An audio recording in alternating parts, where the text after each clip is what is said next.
if you don't get behind this wave, the thing that's going to happen is you're going to get left behind. This is not like 2007 when the blog revolution happened. And in 2013, you can still get on and be okay. Video is going to separate the has and the have nots in ways that you can't even understand. And then as we start to look at AI and what AI is going to do and how AI is going to help those who are actually understanding what's going on in video and help propel them even further, the chasm is going to become so great that cost, the cost that it's going to take to jump over that chasm is going to be greater than almost anyone who isn't above $1 million a year can afford. And so that's why now is the time to do it. Now is the time to start. You've been in business, go do it now. Start today. Don't wait till tomorrow.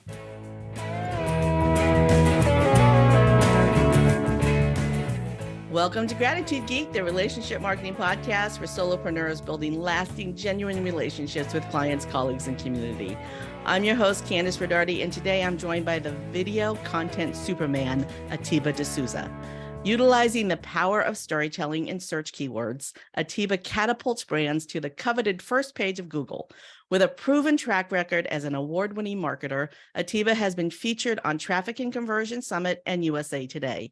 His expertise lies in video SEO, offering valuable insights on leveraging videos for marketing purposes and maximizing the impact of video content strategies. Atiba's knowledge extends beyond video SEO, encompassing topics like marketing, digital marketing, organic traffic, content repurposing, social media dominance, the customer journey, and AI. He is based in the Washington, D.C. area and is known as an IG food influencer. Welcome, Atiba. Hey, Candice. Thank you. I really appreciate being here. And I got to say, you read that so well. I was wondering who you were talking about. I wasn't reading it. It was memorized, right? There you go. Thank you. Thank you so much. So tell us your story. How did you get to where you are today? Yeah, no, absolutely. So I can take you all the way back to 1996, back to the days when there was barely an internet, which is actually a fun story. I had the first 56K baud modem in my neighborhood, and people used to come by to see it. Because everybody else had a 14.4. We skipped 28.8 and went straight to 56K back in 1994. Anyway, it started in 1996 when me and two friends were sitting in my mother's basement. We had just started a company, and it was a computer consulting firm, because that's all you did in computers back then was consult, and you were a firm. Okay. And it was three of us. So we were a firm. And, we were doing research because we were building websites. And that was something that no one else was really, really doing. And we were on the web searching and bookmarking things. And if you think bookmarks suck today, they were worse in 1996. And we had no idea. We had all these bookmarks. We had no idea how to find stuff. It was just a nightmare. And so the three of us sat down and we wrote our own search engine. That's what started me in search. What? Yeah. All the way back in 1996. And I've been in search ever since. Okay, what happened to your search engine? Well, unfortunately, we didn't realize what we had. You can still find it, still on the Wayback Machine. And we didn't realize what we had. We thought we did really well because we made about $2,500 off of it. And we thought, in 1996, we were hot stuff making $2,500. And then I remember the day when my mother walked downstairs, because we were in my mother's basement. She walked downstairs and she said, "Have you guys heard of this company?" Right. And I always forget exactly which one it was, because it was either Yahoo or Alta Vista, one of them. And she said, they just sold for $2 million. Right. And we were just like, okay, what is it? And so we went and looked it up, and we realized it was a search engine. Number one, we didn't call it a search engine because it wasn't a term that we knew. Yeah. Right. And we realized that they had done what we had done and sold for $2 million, and we made $2,500. Yeah, we felt really small. And to make it worse, we thought the opportunity was over, which is why we abandoned it. How did you feel when Google came along? Yeah, right. Let's not revisit that and the therapy bills. No, I'm teasing. But no, yeah, it was, it was interesting with Google and everybody else, because we did realize we missed the boat. And really what we realized is we were ahead of the boat, and we were too far ahead of the boat. So 96, I started my website in 98 or 99. So you were 2 Okay. years ahead of me. Yeah. 2 years ahead of me. I mean, And you were still ahead of most of the world. Well, that's usually what happens is when I say, oh, I've had my website since 98, everybody looks at me like, but now you're ahead of me. Well, so let me give you another fun story for y'all, okay? So, everybody's all into gifts now. Gifts are like the big thing, and everybody's doing gifts and blah, blah, blah. Interesting that you pronounce it GIF. That's so interesting.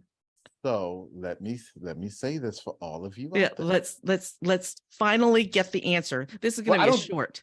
Number one, I don't know if there is an answer, okay? But I say GIF because that's what we said back in the day, and we were actually credited with putting one of the very first GIFs online in 1996. And yes, you can go check the receipts. Was it the dancing baby?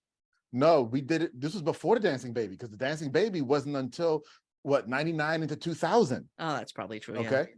We actually animated a client's logo and put it on a website in 1996. Go look it up. Cook Ross Inc. Go to the Wayback Machine and you can find it in 1996. It's still there. Right. You mentioned the Wayback Machine twice, so you might want to tell the listener what that is. Okay, so the Wayback Machine is this wonderful thing. Go search it. It's the web archive. It's a little bit controversial right now because they're being sued and they're being told to take it down.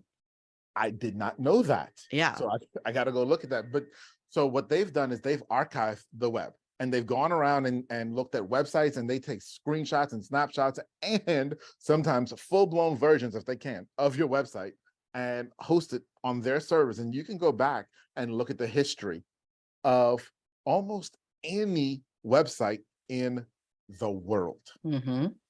So that's why I love the Wayback Machine. I do too. When I had to rebuild a website, my husband retired and we let the domain go.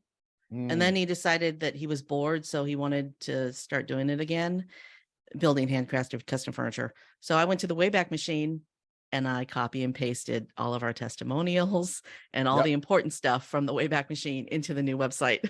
Copy, paste, copy, paste, copy, paste. Yep. Wayback is awesome. I love it. So you get there, you can just Google Wayback Machine and it'll pop up. Yeah. Anyway, what were we talking about? GIFs. Okay. So you created the first GIF, which was an animated logo. Yep. All right. So, and then what happened? And so from there, our consulting firm kind of dissolved because, friends, whatever. And I continued it on. I was the sole one left, and took us into government contracting. Then from mid 99 through about 2005, we built several of the major search systems for the government in this country. I tell people all the time, I know this for a fact. Up until 2017, I don't know if it's still true today, but up until 2017, if you heard a statistic reported by the EPA, it came out of the search system that I built back in 2002. Wow. Okay. That's impressive. Every single statistic coming out of EPA came out of my search system. That's impressive. Very, very impressive. Okay, so that's what you did then. How did all that catapult you into becoming the video content Superman? So government, if you're not in Washington, D.C., you may not totally understand this, but government will burn you out, and burn you out quickly. Which is why a politician goes in at 40 years old and 4 years later they come out 80 years old. Right. I left government and government contracting, and we decided to go back into the private sector. Once we went back into the private sector in 2005-ish, in that time frame, Google was faced with a major problem. And the problem that Google was being faced with at that time, for any of you who remember this, was there was a lot of junk at the top of Google search. Whatever you search for, there was always crap. Okay. And this crap was because there were people who were gaming the system, who understood, hey, if I build these backlinks, if I said these words, I can get on page 1 and be in the #1 spot and get clicks. right? And try to push my product or service, and they were crappy. And Google didn't like that. They still don't like that, which is good. They shouldn't like that. But they Yeah, were having an issue. there's nothing worse than when you're searching for something and you find junk. Yes, it's the So yeah, absolute worst. we, as a consumer, we want Google to do a good job. Yes, we do. And they know that. And so that's where they were. They were in this place of trying to figure out how to change their algorithm to get good quality content. Well, we saw search from the inside out, from the algorithm out, not from the content in. And so we understood what the client was trying to get, the searcher, and the business who wanted their search to be at the top. We understood what they wanted. And then we also understood what the algorithm wanted. And so again, in another one of those times of being ahead, we were able to really create a spec of where we thought Google was going and what it wanted, which was storytelling. True storytelling, and how to create a spec that the computer could understand that this story met the needs of this viewer on your page, that this content that we wrote here. And when I say story, I don't mean once upon a time. That's not necessarily always story, right? I mean, that is story, but that's not what we're talking about. We're talking about being able to show that there is a hero, the person who's reading.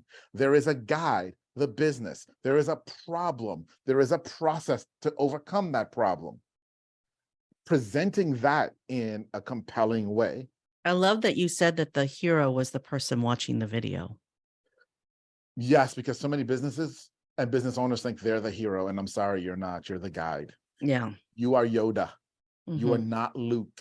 Mm-hmm. Which is why I hate putting my photo on my podcast. I don't put it on my podcast app labels either. I put your photo on the podcast.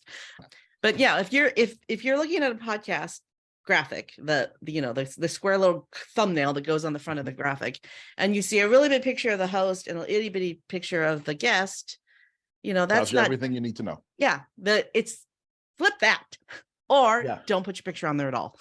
Yeah, it was something that I learned, and so this is a big aside, but it was something that I learned a long time ago in marketing, and this was the early 2000s that I learned this, and this is part of what we took into what we do for our clients.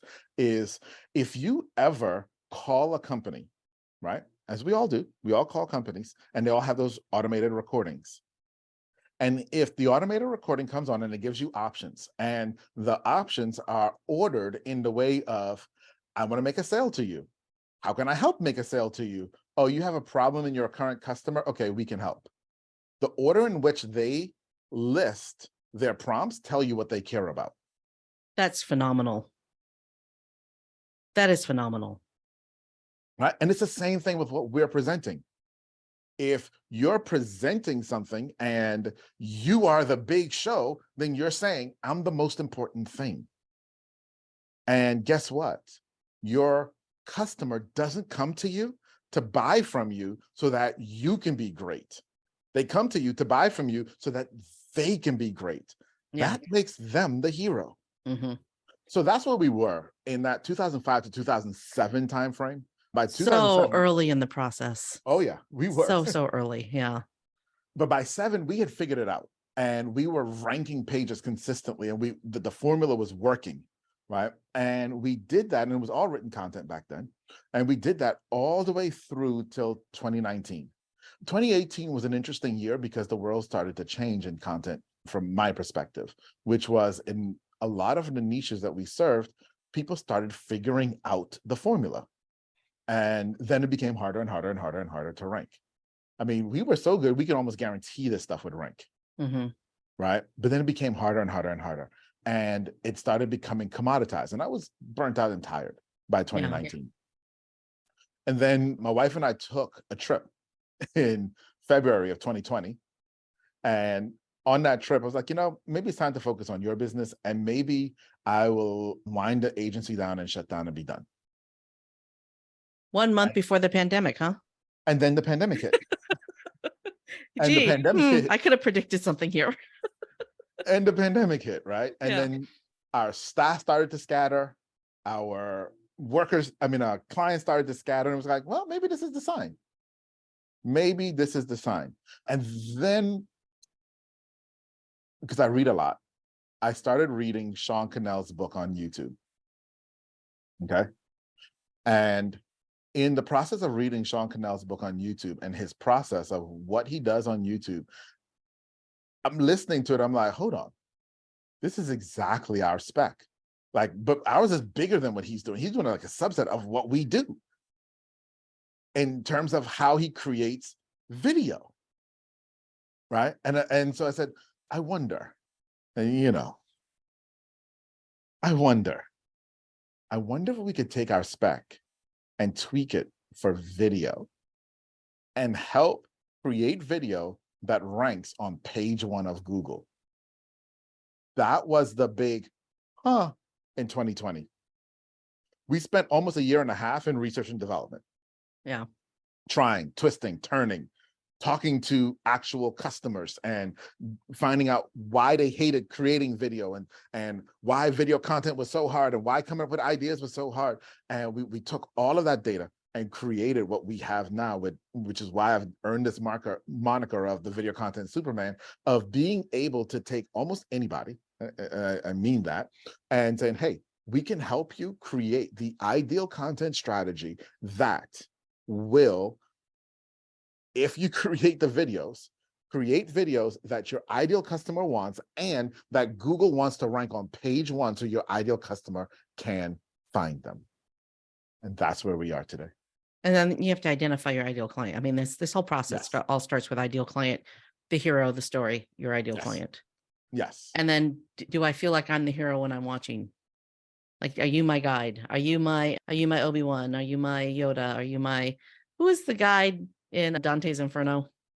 Oh, that I don't remember. I can't remember. Anyway, which is the ultimate, huh? But yes, I get. Yes, I mean, which is the first story. Yeah, it's the story that all other stories came from, right? Actually, Beowulf is the first story. If you want to go back in time all the way. So where was I going with this? Okay, so the people listening to this, the heroes of this story, listening to this podcast, are solopreneurs, micropreneurs, maybe nano influencers, maybe people who wants to be Instagram food influencers, right? Yep. So how do they take this huge lesson that you have just given us and make it smaller? Yeah, no, absolutely. And that's a really great question. And that's a lot of places where I start with people is, how do I start? Because let's face it, you're intimidated by video. I'm gonna call a spade, okay? You may not want to say it, but I'm gonna say it for you. I know you're intimidated. Go ahead. All right, now that we've got that out of the way and we agree and you can admit to me that you're intimidated, let's deal with it. Okay? Your ideal customer, that person that you wake up every day to serve, that you love to serve, when they come to you, they ask you questions, don't they? Of course they do. There's information that they need that you have, and they want to ask and know that you know your stuff and whatever else. They ask you questions. This is a very important premise, okay? And it's an important premise because something has changed fundamentally in about the last 5 years in consumers, whether it's B2B or B2C. And that is, the average consumer in either environment right now wants to consider themselves as a subject matter expert before they buy a product or service. You want to know everything there is to know about that car before you buy it. Heck, you want to go read the nutrition label before you, well, maybe you don't want to read the nutrition label before you eat the candy bar, but you get where I'm going, right? You want to feel like you know what's going on and what you're doing. That's what consumers are today. And they get that by asking questions. Mm-hmm. Okay? The crux of your content strategy comes from answering specific questions that your audience is asking. That's where it comes from. So let's deal with what am I going to talk about on video? Very simple. You're going to answer the questions that people ask you. You already know the answer. Nothing to be intimidated by there. You know the question, you know the answer. You want to be super impressed? Yeah. So about an hour ago, I got an email and asked me how to turn my YouTube playlist into a podcast. So I made a video.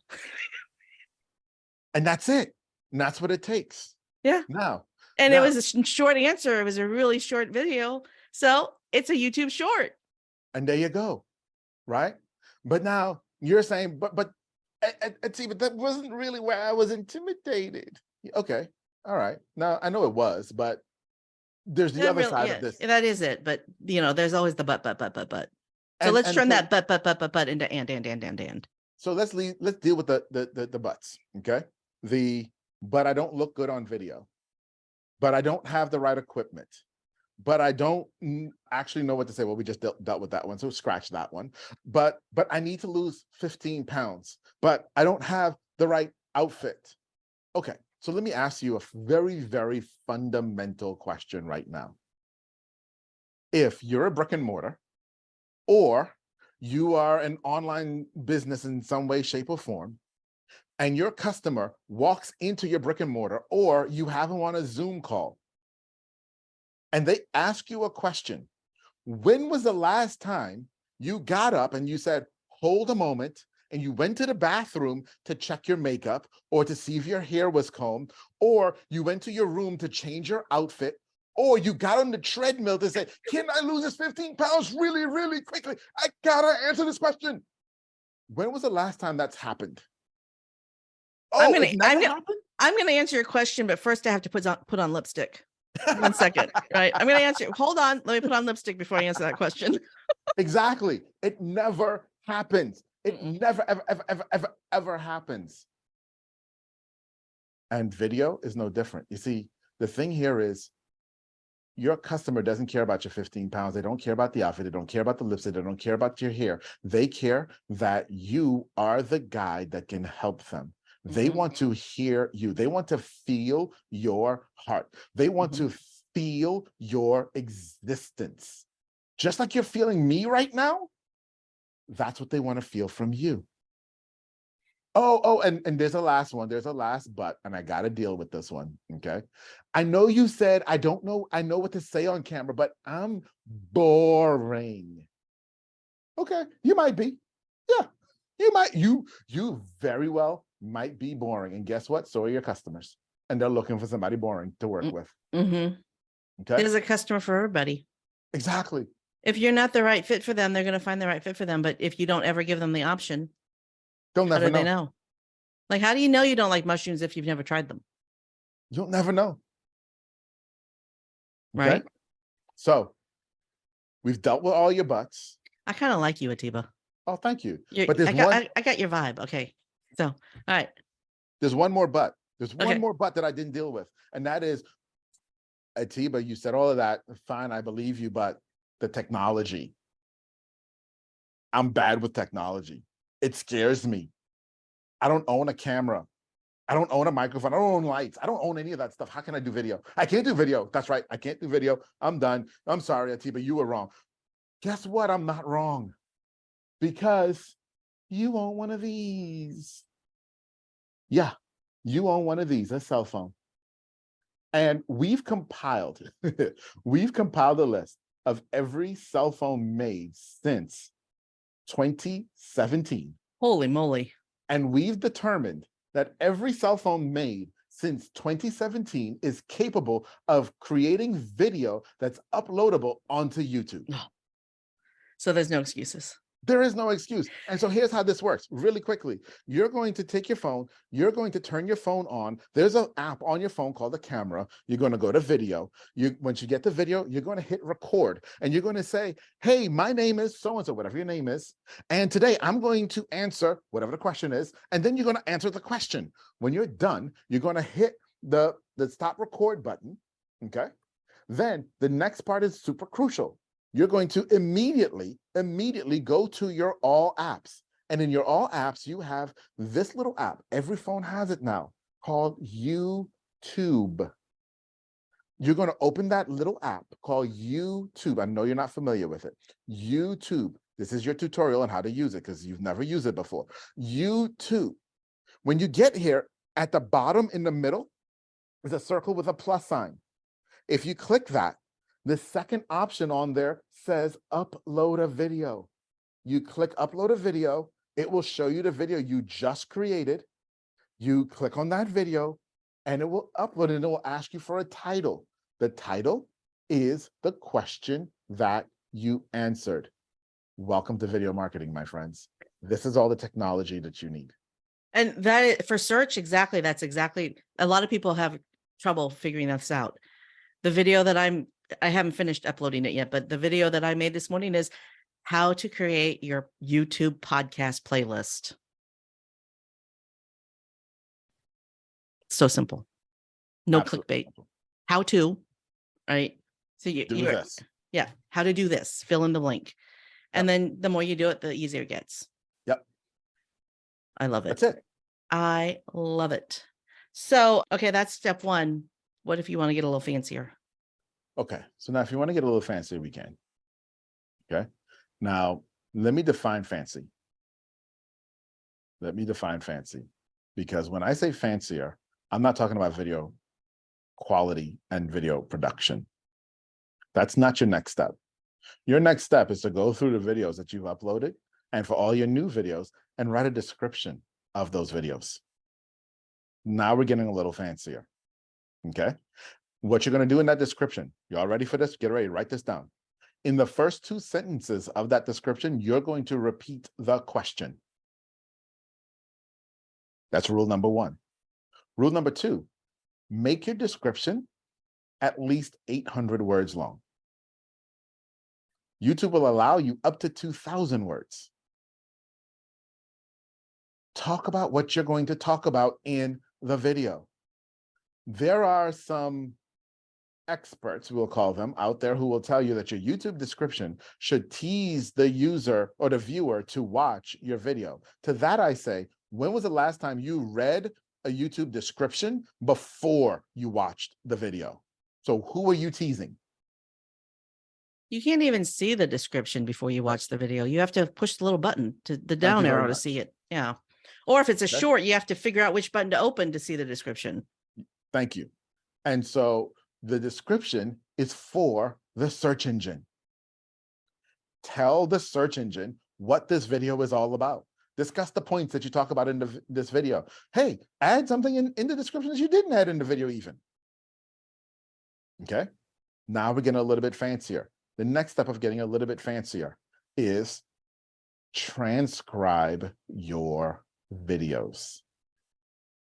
Now, you can't transcribe YouTube Shorts. They don't allow you to upload the transcript, but any long form YouTube videos that you create, they will allow you to upload the transcript. However, YouTube will transcribe your shorts for you. But YouTube will transcribe your shorts for you. Yes, they'll do that. And so you want it to do that for sure. But you do not want it to transcribe your long form.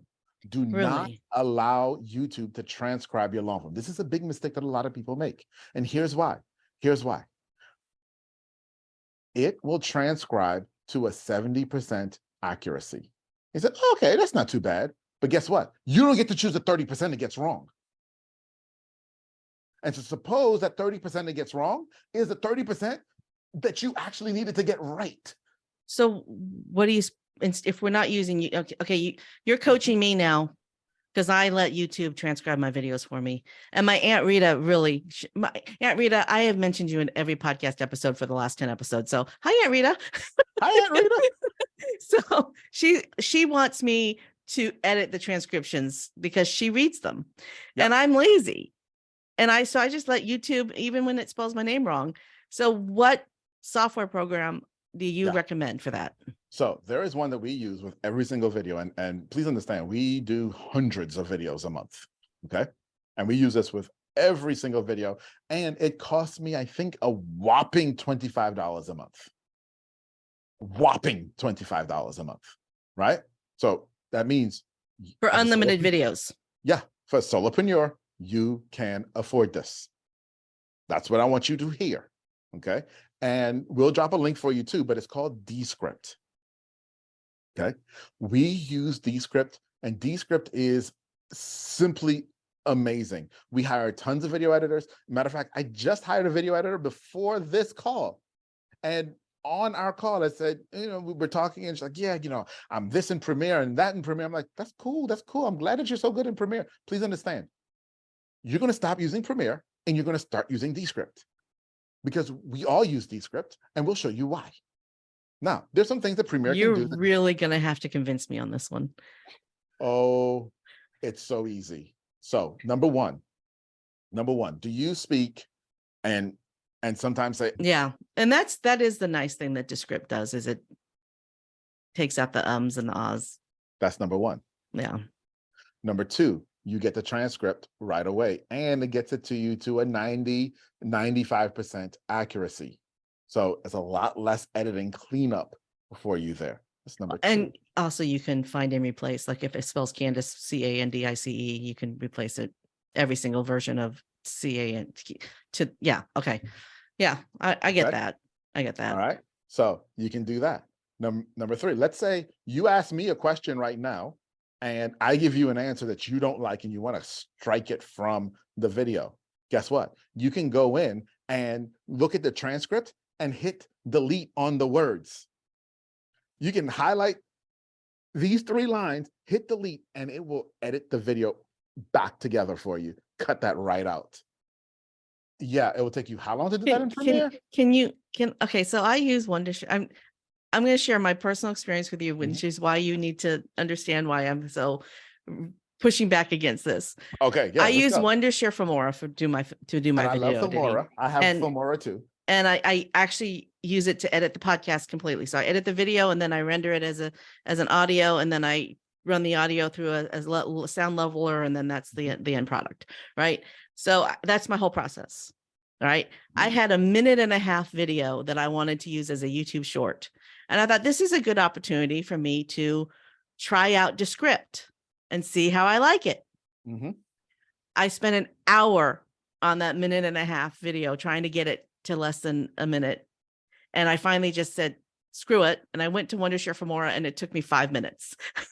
So the learning curve is the thing. So right. And that's what I was going to say. So part of that could be the learning curve of getting to use it and know it. I'll share with you some of our on Descript. Okay. Because we've an SOP is standard operating procedure. And so we've tracked it where Descript is 4 times faster than every other program. Okay. Likewise, you said you had that 1.5 minutes. Well, if that 1.5 minutes was in a whole episode in Descript, let's say you had 5 of those 1.5 minutes. Well, you can just go in and mark, and it will chop all of them for you like that into individual files. The time saving of what it can do, and it keeps getting better. And that's the beauty of it. They keep releasing new versions that are better than the last. And so Candice has a limiting belief about Descript. but here's the deal though, y'all. And you'll hear someone like me who will purport to be an expert say, oh, Descript is it. You may get into Descript and hate it and say, this doesn't work for me, because maybe it doesn't work the way your brain works. And that's okay. And that's okay, because there's always the right solution for you. If it doesn't work, find the one that does. The best video editing software is the video editing software that you use. Exactly. Right. And beyond that, it's Descript.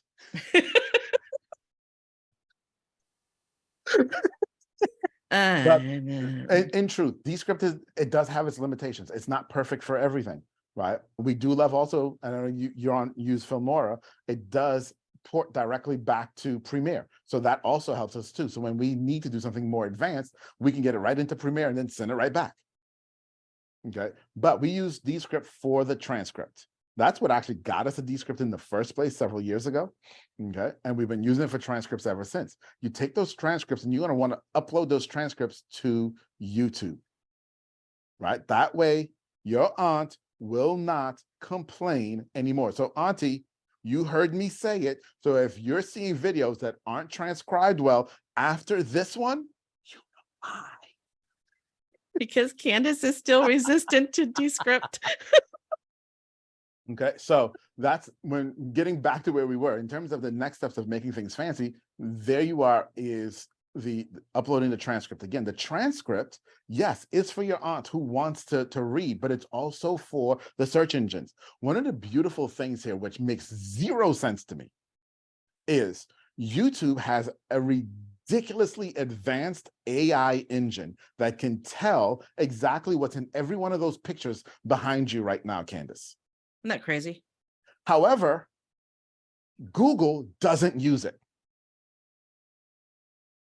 Wow. Why? I have no freaking clue. Interesting. Okay? And so that's why your transcript's important, because the Google search engine is going to go read your transcript to figure out what your video is about. The Yeah. next piece is your thumbnail. So a lot of video coaches say the thumbnail is the most important thing. And you listed thumbnail fourth. I find that So, very interesting.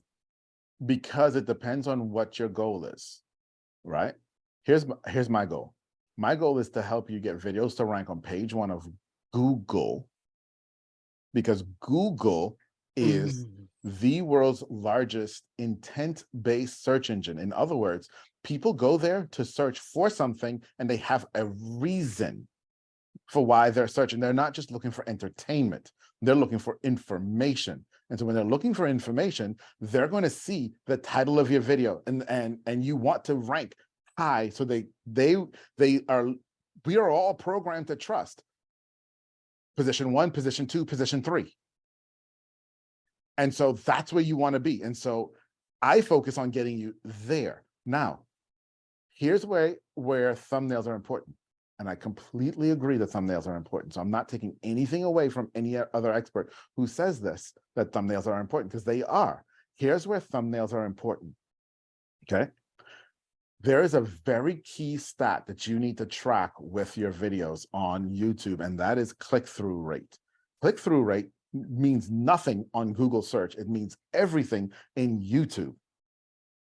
So if you want to know how your videos are doing on YouTube, first place you go is your click-through rate. Okay. What controls your click-through rate? Your thumbnail. Because if someone's in YouTube and it's in YouTube Discovery, they're watching a video and over here they're the suggested videos for them to watch next, they rate, because they can't see the titles, they rate what to watch next. You do it by the thumbnail. So your thumbnail is crucially important for YouTube, a lot less important for Google. That's really interesting. I have a video I made 9 years ago about, I'm living with metastatic breast cancer. So 9 years ago or 8 years ago, I had a lung biopsy, and I made a video about the experience of having the lung biopsy. And to this day, it is still the #1 video on my YouTube channel. I get comments on it at least once a week.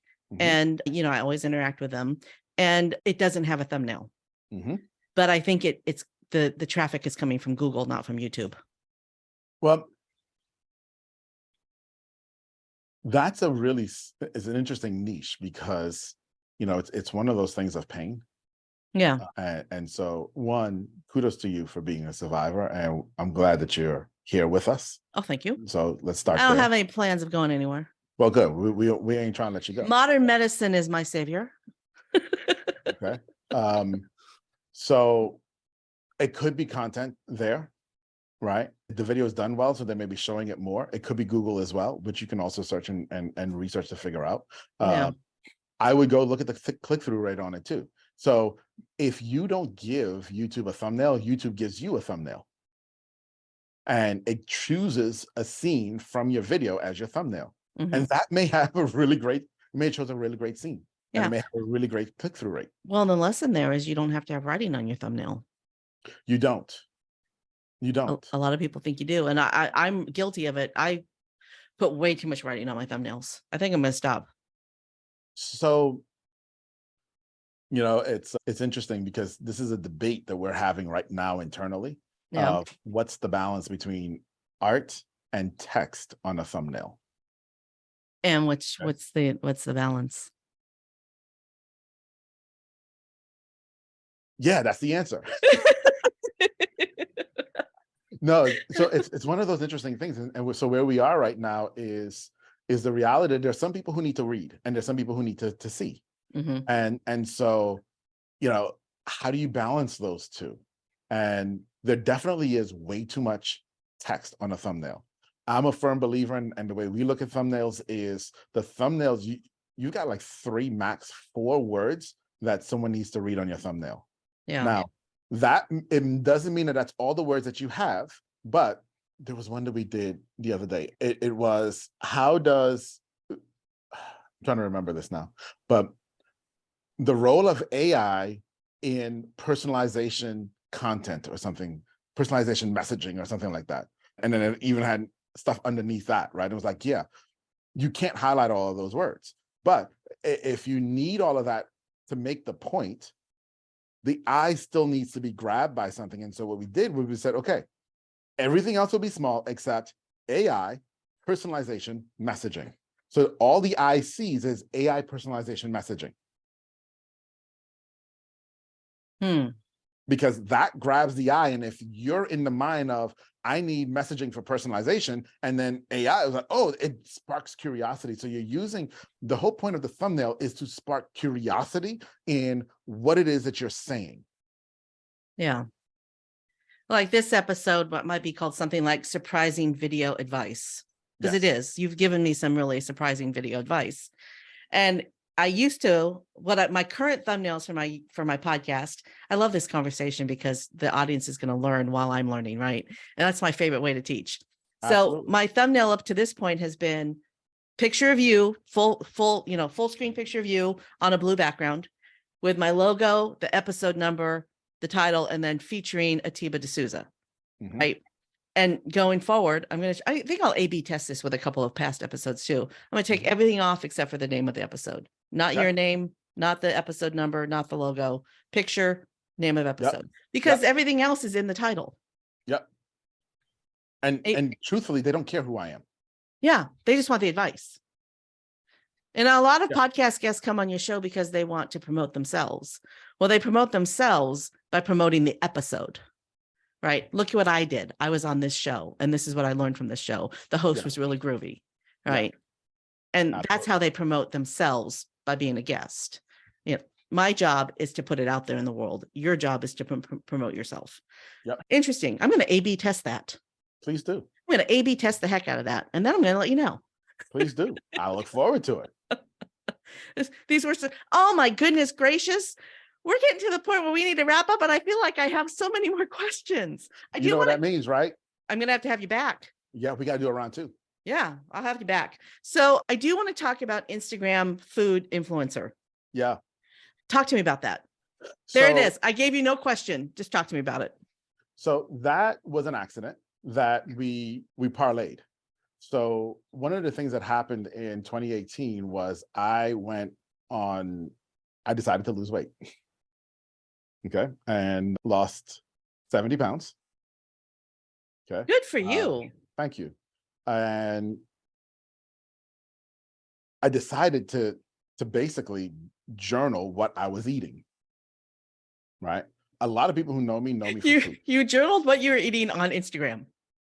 And I did that because I've done this before, and I kept it in, Dropbox, but then it was like, oh my gosh, I don't remember what this is. And it was just files with random names, and I knew I wasn't going to organize, but I can just stick it on Instagram. It's a video, it's a photo, and I can quickly see what it was. Because now when I'm like in a place where I'm like, what meal should I make right now? I can just go back through and find something.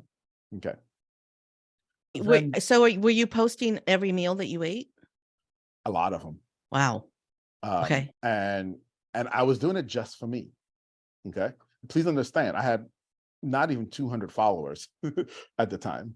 Right. And I was doing it just for me. And then in December of 2019, November-ish, 2019, I stopped posting. Life got busy. I stopped posting. And I mean, who cared? It was for me. Right. And I got a phone call. And I got a phone call from my cousin who said, are you okay? I'm like, yeah, what do you mean? Why would I not be okay? So you don't know how much of an inspiration you've been on your weight loss journey, because I've been trying to lose weight too, and been watching what you're eating and making the same stuff. So you haven't posted, and I don't know what to eat. I love that. Right.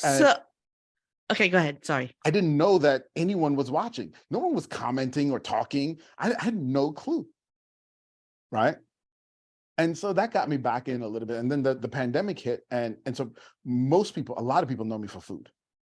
I've been in food for a very, very long time. People come to my house to eat all the time, known for food. And so when the pandemic hit and we got into a place where food was an issue, you couldn't go out and eat.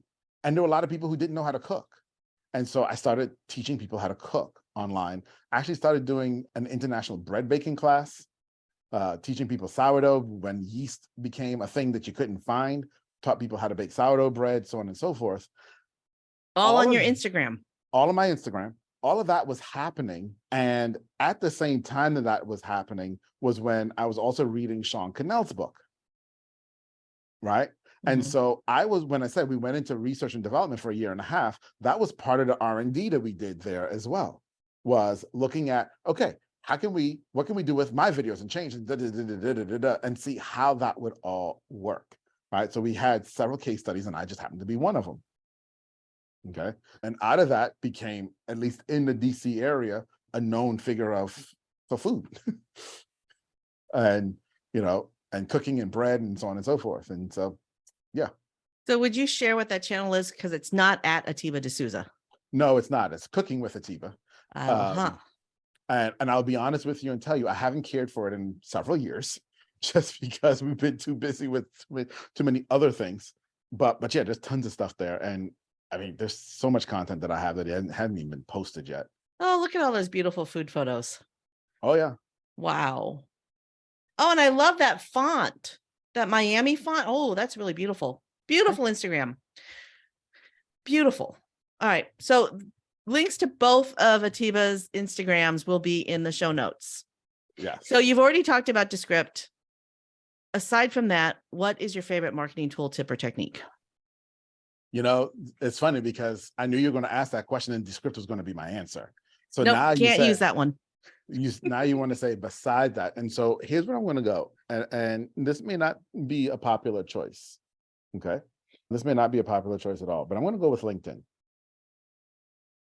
That's actually a good choice. Oh, well, good. I'm glad to hear you say that. So many people are like, LinkedIn, really? Yeah, LinkedIn. And the reason I say LinkedIn is a few reasons. So number one, if you're in the B2B space and you're not on LinkedIn, shame on you. Shame on you. And I'm not saying shame on you because you're selling to businesses and that's where you need to be. I'm saying shame on you because you're probably fighting a very difficult battle on Instagram or Facebook or other channels where LinkedIn is a channel where they're hurting for content.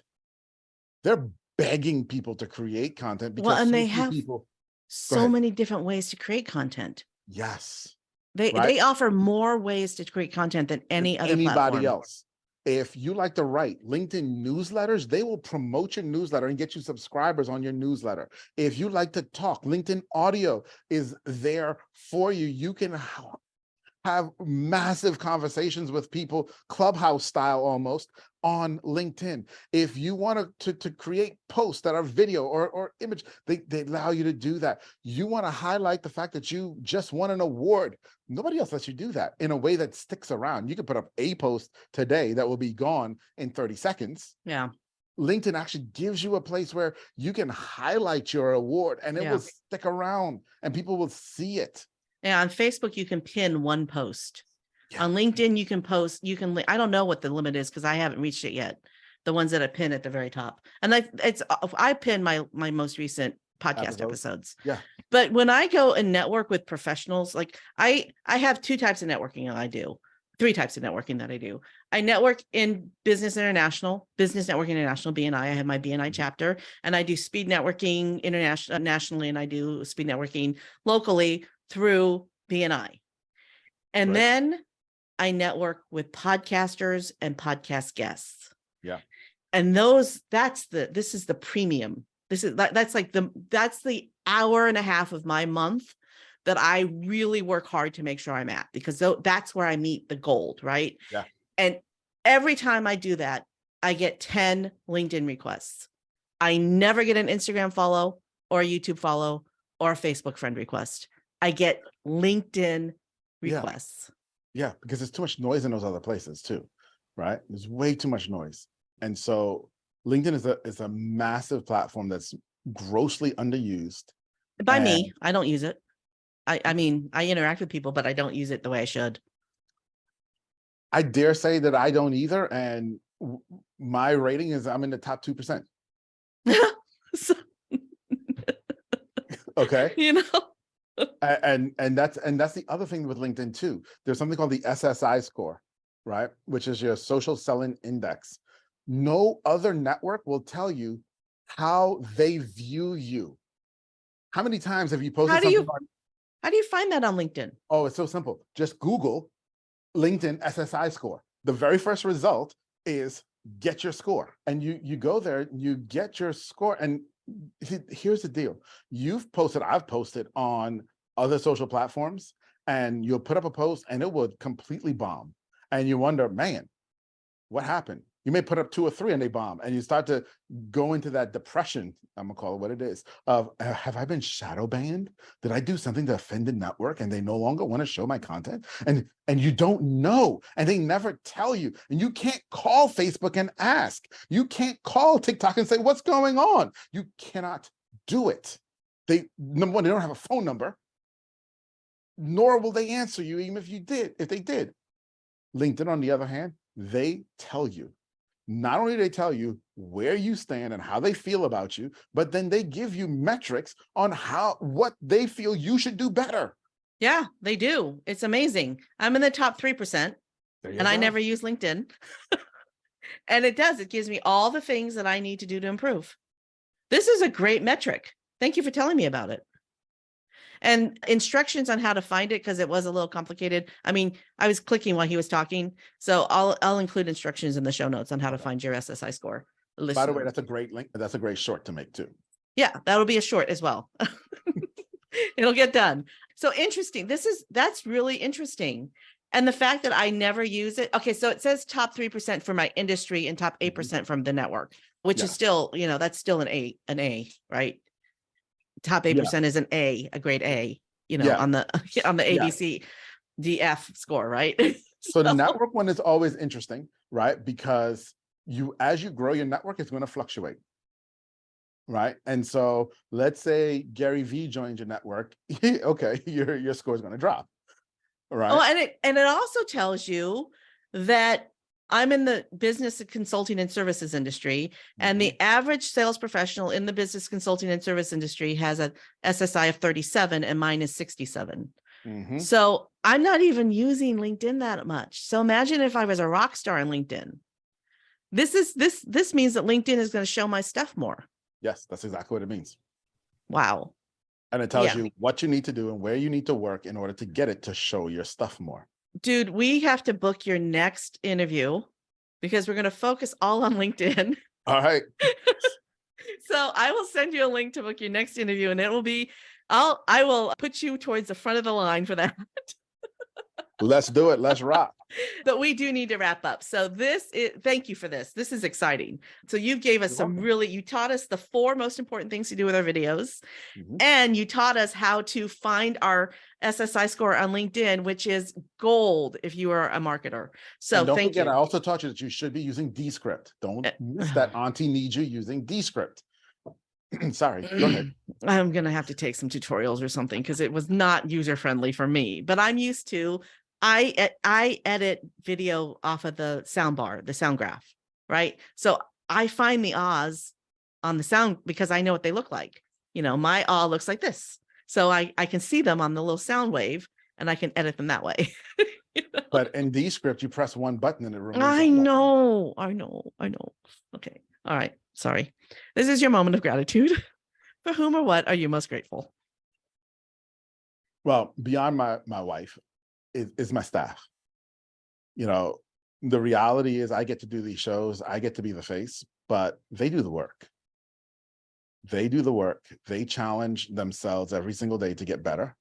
They challenge themselves every day to figure out something. And what we talk about is the stuff that we do is bleeding edge. Like, we're changing video marketing, and we're figuring out things that nobody else has figured out. And so I'm ultimately grateful to them and their dedication to this process. Thanks for tuning in to Gratitude Geek, the relationship marketing podcast for solopreneurs building lasting, genuine relationships with clients, colleagues, and community. Make sure to visit gratitudegeek.com for the show notes, where you can find links to all the groovy resources we've mentioned, including ways to connect with our guest, Atiba de Souza. If you enjoyed this episode, don't forget to subscribe and leave us a review on Audible's, iTunes, Good Pods, or your preferred podcast player so you never miss an episode. Our theme music is track 14 by Rev Brock and Soul Lily. I'm your host, Candice Rodardi, reminding you that gratitude is like manure. It's just a pile of poo until you spread it around. Stay groovy, my friends. Stay groovy, my friends.